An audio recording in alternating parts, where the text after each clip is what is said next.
Merci Madame la Ministre. Pour le groupe Rassemblement National, la parole est à Monsieur Julien Rancoul. Merci Madame la Présidente, Madame la Ministre. Alors que nous nous préparons à accueillir des milliers d'athlètes, des millions de spectateurs et des dignitaires du monde entier, il est légitime que nous nous intéressions à la question de la sécurité des Jeux Olympiques, car des motifs d'inquiétude persistent. Le niveau d'alerte attentat a été récemment relevé. La Direction générale de la sécurité intérieure a exprimé des préoccupations quant au format actuel de la cérémonie d'ouverture, jugeant qu'il comportait trop de risques.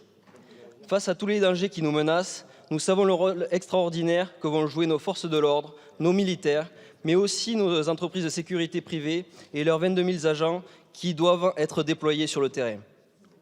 Le président du COJO a indiqué que 97% des besoins en sécurité privée avaient été atteints. Le directeur général du CNAPS a indiqué que le risque de non-contractualisation avait été éloigné. Je tiens à saluer tous les fonctionnaires, tous les acteurs des ministères impliqués et toute la filière qui se sont mobilisés de manière exceptionnelle pour atteindre ces objectifs. Cependant, nous devons être conscients que le chemin à parcourir est encore long. De nombreux contrats ont été conclus avec des petites et moyennes entreprises de sécurité privée qui vont recruter massivement en prévision de l'événement. Certaines vont tripler, quadrupler, voire quintupler leurs effectifs. Êtes-vous certain de la fiabilité de toutes ces entités avec lesquelles le COJO a contractualisé? Toutes ces entreprises ont besoin de garanties financières pour être en mesure de relever ce défi avec succès. C'est ce qu'elles nous disent quand nous les rencontrons. Pourriez-vous garantir qu'elles seront payées en temps et en heure avec des possibilités d'acompte pour rémunérer leurs agents? Il est impératif que l'État réponde présent, sous peine de risquer une catastrophe de dernière minute avec des entreprises incapables de remplir leurs obligations de fournir des agents. Nous n'avons pas le droit à l'erreur. Les yeux du monde entier seront rivés sur la France. Je vous remercie.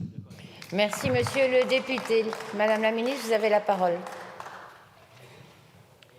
Merci Monsieur le député. Je récapitulais tout à l'heure l'ampleur du plan qui a été mis en œuvre depuis plus de 2 ans maintenant, sous la houlette du préfet de la région Île-de-France notamment, en faveur de la sécurité privée. Nos besoins sont importants. Nous avons très bien avancé, à la fois dans les entrées en formation, supérieurs à 18 000, et dans les recrutements supérieurs à 10 000. Je l'ai évoqué tout à l'heure, nous avons en même temps déployé cet effort en allant chercher des leviers et des viviers additionnels.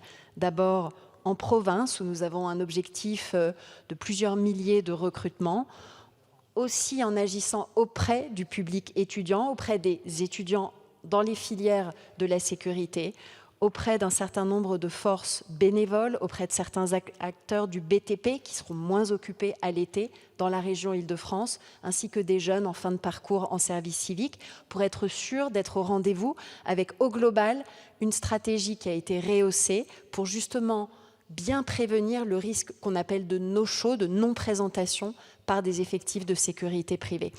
L'objectif antérieurement était 20 000 entrées en formation pour 15 000 embauches. Nous sommes désormais sur un objectif de 28 000 entrées en formation pour 20 000 embauches. Au travail, en équipe, mobilisée sur l'ensemble de notre champ et tout particulièrement avec France Travail, qui nous aide à faire un travail très spécifique d'appariement entre les entreprises attributaires des marchés du COJO, 97%, le sont passés maintenant, ces marchés, vous l'avez rappelé vous-même, et les personnes que nous faisons rentrer sur le marché du travail pour sécuriser cette adéquation. Je vous remercie. Merci Madame la Ministre. La parole est à Monsieur Julien Audoul. Merci Madame la Présidente. Madame la Ministre, ce sont les Jeux de tous les Français. C'est ce que vous avez déclaré dans un entretien en date du 22 juillet 2023. Derrière les slogans appétissants, nous constatons que ces Jeux seront d'abord et avant tout ceux de certains privilégiés, comme le département de la Seine-Saint-Denis. En effet, le 26 mars dernier, on apprenait dans les colonnes du journal Le Parisien que près de 180 000 billets allaient être offerts aux habitants de la Seine-Saint-Denis pour assister aux épreuves. Le président socialiste du conseil départemental, M. Stéphane Troussel, évoque un juste retour des choses pour les habitants qui, dit-il, auraient souffert de nuisances liées aux constructions olympiques. La réalité, c'est que ce choix politique est un énième privilège accordé au mythique territoire le plus pauvre et le plus délaissé qu'Emmanuel Macron qualifiait de Californie sans la mer. Rappelons que la Seine-Saint-Denis est loin d'être le département le plus misérable et le plus à plaindre. Il est même l'un des plus riches de France en termes d'argent public injecté dans la politique de la ville depuis 30 ans. La Seine-Saint-Denis a bénéficié notamment de 700 millions d'euros rien qu'en 2021 avec le plan de relance. Quelques avantages du département, réseau de transport comme le RER qui relie Saint-Denis à Paris en moins de 10 minutes, infrastructures innombrables, notamment sportives, soutien associatif en tout genre avec plus de 50 millions d'euros de subventions accordées chaque année, services publics à foison. Oui, la Seine-Saint-Denis a beaucoup reçu et c'est une chance pour tous nos compatriotes qui peuvent bénéficier de ces atouts. Mais la France, c'est aussi la ruralité, Madame la Ministre. Les départements ruraux comme Lyon ne reçoivent aucun cadeau et aucun passe-droit. Pourtant, ils n'ont ni infrastructure sportive flambant neuve, ni programme d'aide à la pratique sportive. La ruralité, Madame la Ministre, n'a pas vocation à regarder les Jeux à la télé et à subir l'arrivée massive de migrants que la mairie de Paris ne veut plus voir. Cette politique de discrimination négative est choquante, injuste et même anti-républicaine. Madame la Ministre, combien de billets comptez-vous offrir aux habitants de la ruralité pour réparer cette injustice? Merci, monsieur le député. La parole est à Madame la Ministre.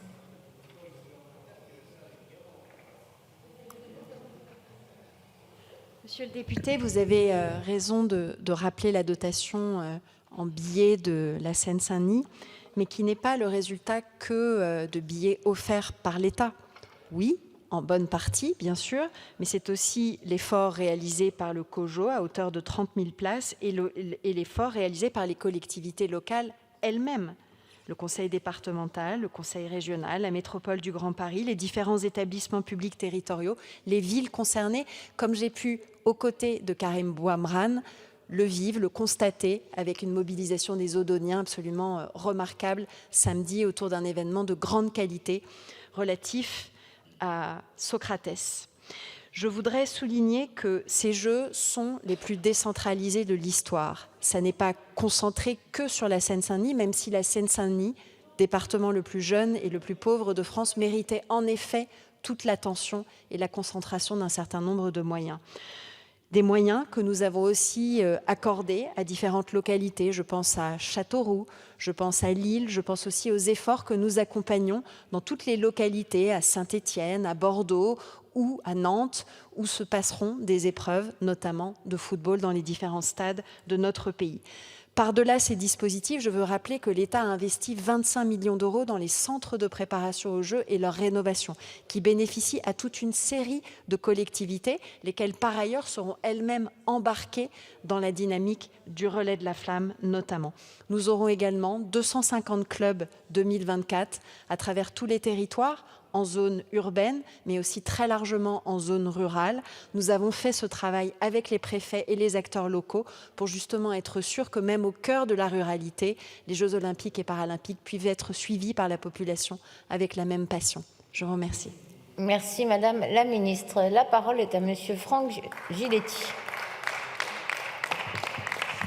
Merci Madame la Présidente, Madame la Ministre. Ces derniers jours, divers articles de presse nous ont transmis une information qui paraît avoir échappé à la communication du gouvernement envers le Parlement. Il semblerait que des troupes armées étrangères viennent renforcer nos effectifs nationaux pour aider à la sécurisation des Jeux olympiques et paralympiques. Mieux, c'est le ministre polonais de la Défense lui-même qui a annoncé la semaine dernière que son pays enverrait des renforts militaires en France à cette occasion. Une surprise pour les Français, comme pour les parlementaires, que nous sommes, qui n'avons pas été informés par nos propres gouvernants d'un tel projet.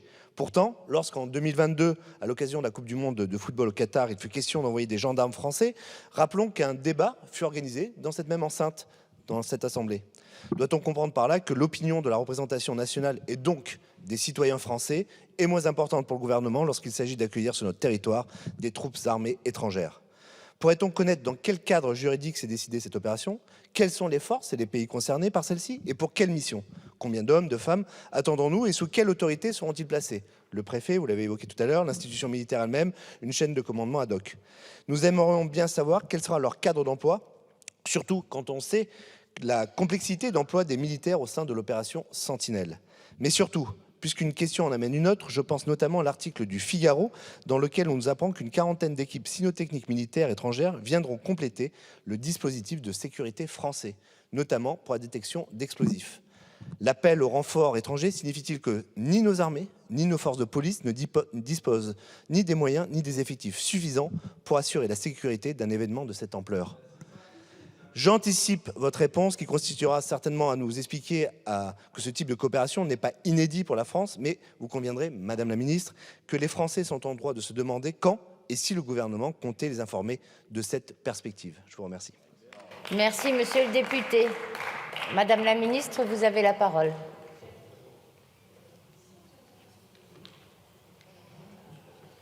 Monsieur le député, je vais d'abord resituer le fait que cette demande date de janvier 2024 auprès d'une quarantaine de nos partenaires étrangers pour une demande de renfort d'effectifs sur des missions tout à fait ciblées.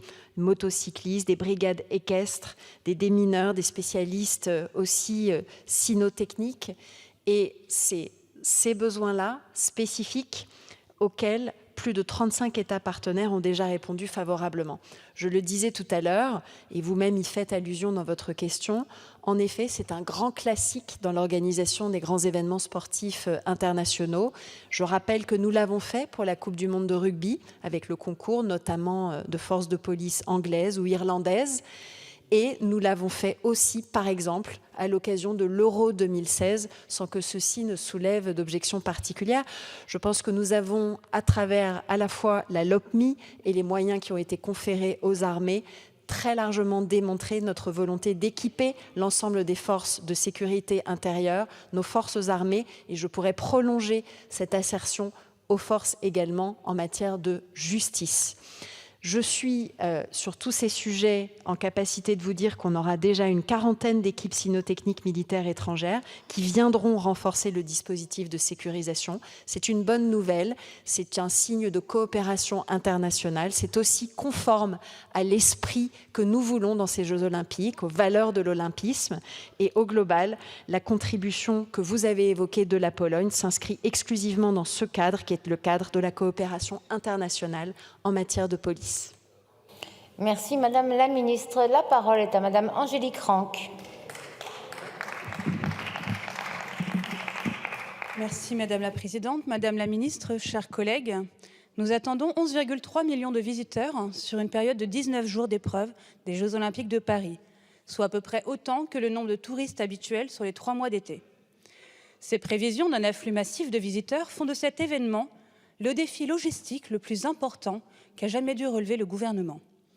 Nous allons ainsi faire face à une saturation inédite, notamment à Paris, que ce soit dans les transports ou sur les sites de cérémonies et de rencontres. Or, ces lieux représentent tous d'importants risques sécuritaires en cas de mouvement de foule, d'attaques terroristes, d'épidémies ou de canicules. D'autant plus que les urgences sont habituellement déjà saturées l'été. Saisi au Sénat sur la question de la préparation de notre système de santé, vous avez assuré il y a un mois que vous anticipiez une hausse de 5% de la fréquentation des urgences et que l'offre de soins ne serait pas dégradée pour les usages habituels. Cependant, ce chiffre me paraît extrêmement faible, Madame la Ministre. À quoi se cantonne-t-il ? En effet, si d'un côté vous semblez assurer qu'il n'y a pas besoin de surmobiliser les soignants, de l'autre, on les appelle à ne pas prendre plus de 2 semaines de vacances cet été. Ces soignants ne savent d'ailleurs toujours pas dans quelles conditions ils vont travailler et s'ils toucheront tous les primes promises il y a 6 mois. Ainsi, Madame la Ministre, j'aimerais savoir ce qu'il en est 1 mois plus tard. Le besoin d'urgentistes a-t-il été défini pour la polyclinique éphémère et pour les hôpitaux qui accueilleront les visiteurs à Paris, comme dans les autres régions hautes, qui devront peut-être envoyer des renforts? Maintenez-vous que les 360 lits supplémentaires pour cet été suffiront? À qui et sous quelles conditions seront versées les primes? Merci, Madame la députée. Madame la Ministre, vous avez la parole. En effet, nous suivons de près la masse de visiteurs, qu'il s'agisse de visiteurs internationaux, de visiteurs français ou de visiteurs franciliens, qui bénéficieront du spectacle des Jeux olympiques et paralympiques, en même temps que nous avons cette volonté de minimiser les impacts sur le quotidien pour les riverains, pour les habitants, pour les acteurs économiques. Ce point est majeur, ce point nous conduit par exemple en matière de transport à bien anticiper les choses en proposant cette plateforme que j'évoquais tout à l'heure, ce site anticiperlesjeux.gouv.fr qui permettra à chacun de connaître l'affluence sur sa ligne pour prendre des décisions d'ajustement si nécessaire. S'agissant du risque sanitaire, je confirme que les évaluations menées notamment par l'IGAS et par les autorités en charge au cœur du ministère de la Santé et de la Prévention de ces sujets-là confirment bien un maximum d'affluence renforcée de 4% aux urgences. Nous faisons en sorte qu'il y ait en effet à la polyclinique, au cœur du village olympique, tous les effectifs nécessaires. C'est le sens des évaluations qui sont en train de s'achever avec un dialogue constant entre le comité d'organisation et le ministère de la Santé, ainsi que l'AP-HP, plus les 12 établissements hospitaliers qui, au-delà de l'AP-HP, sont embarqués par l'Agence régionale de santé dans l'effort consistant à couvrir les besoins en matière sanitaire. Donc nous serons prêts. Notre système d'offre de soins sera prêt. Nos capacités hospitalières, nous anticipons bien les choses. En même temps que vous l'avez suivi, tout un dispositif de primes spécifiques pour permettre la présence des agents à l'été a été déployé par la PHP et annoncé en ce sens, à la fois pour les PUPH, mais aussi pour les infirmiers, les aides-soignants et les personnels d'appui technique à ces missions. La France sera prête. Nous évaluons de manière très fine la bande passante que tout ça requiert sur le transport, sur les capacités hôtelières et sur le système sanitaire, avec un réseau d'hôpitaux mis en place pour compléter l'offre que constitue la polyclinique avec tous les volontaires recrutés. Je vous remercie. Merci. Madame la ministre, pour le groupe La France